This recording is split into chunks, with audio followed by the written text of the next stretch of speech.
सिलोरा गांव में अजीब सी शांति थी। वो शांति जो तूफान से पहले आती है। पहाड़ों से घिरा ये गांव जैसे सदियों से किसी रहस्य को अपने सीने में दबाए बैठा हो।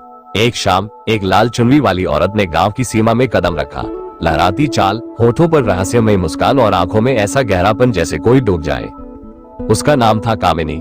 उसने गांव की सबसे पुरानी हवेली किराए पर ले ली। वो हवेली जो दशकों से वीरान पड़ी थी, जहां रात को कोई जाना नहीं चाहता था। गांव के बुजुर्गों का मानना था कि वहां कुछ है, मगर जब कामिनी वहां रहने लगी, हवेली जैसे फिर से जिंदा हो गई। कामिनी दिन में गांव के मंदिर जाती, बच्चों को खिलौने बांटती और बूढ़ों से हाल चाल पूछती। सबको लगता कैसी सुंदर नेक दिल औरत है। लेकिन रात में उसके कमरे से आती आवाजें सबको बेचैन कर देती। धीमी सांसें, कराहती हुई आवाजें और कांच के टूटने जैसी हलचलें। कई पुरुष जो उसे करीब से जानने की कोशिश करते, अगली सुबह बीमार पड़ जाते। कुछ बुखार में बड़बड़ाते, कुछ नाम तक भूल जाते। पर एक इंसान था जो डरता नहीं था, विजय। गांव का पढ़ा लिखा नौजवान जो शहर से लौटा था। उसने कामिनी को पहली बार मंदिर के सामने देखा और उसी पल कुछ उसके भीतर जाग गया। विजय ने कोशिश की कि कामिनी से दोस्ती करे। शुरू में वो चुप रही, सिर्फ मुस्कुराती रही। एक दिन जब बारिश हो रही थी, विजय हवेली के बाहर खड़ा भीग रहा था। कामिनी ने दरवाजा खोला और उसे भीतर बुला लिया। भीतर की हवा में हल्की खुशबू थी, चंदन, गुलाब और कुछ ऐसा जो वासना से भरा था। कामिनी ने उसे गर्म दूध दिया और कहा, कभी कभी जो चीजें दूर से रहस्यमयी लगती है, पास से और खतरनाक हो जाती है। विजय ने कहा, मैं रहस्य से डरता नहीं। उस रात पहली बार हवेली के अंदर की एक खिड़की खुली रही और विजय की आंखों में कामिनी की परछाई देर तक घूमती रही। गहराता जादू विजय रोज हवेली जाने लगा। उसकी बातें, उसकी चाल, उसका शरीर, सब कुछ विजय के होश चुराने लगा।